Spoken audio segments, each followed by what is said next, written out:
Hello everyone, আজকে আমি একটা কবিতা বলবো যেটি বঙ্গবন্ধুকে নিয়ে লেখা। বাট আমি জানি এটা কি আপনারা দেখবেন, বাট দেখিয়েন সমস্যাটা। আমি কোনটা আন্দোলনের আগে করছি, বাট এখন তো শেখ হাসিনা পদত্যাগ হয়ে গেছে, প্রধানমন্ত্রী পদত্যাগ হয়েছে, এখন আর বঙ্গবন্ধুর কোনো দামই নাই। সো আমি এটা বলতেছি। কে সে ছেলে? অনেক আগে জন্মেছিল এক মায়ের এক ছেলে, ছোটবেলায় কেটেছে তার অনেক হেসে খেলে। কে সে ছেলে?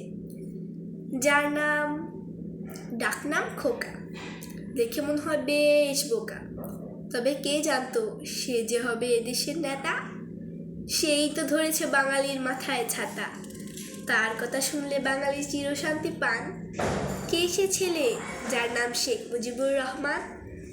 আসলে এটা শুনলে হয়তো অনেকে খেপে যেতে পারে, খেপবেন না, এটা আমি লিখেছি আমার অন্তরের ভিতরে। বাট কেউ মাইন্ড করে না। আল্লাহ হাফেজ, আজকে এই পর্যন্ত, বাই বাই।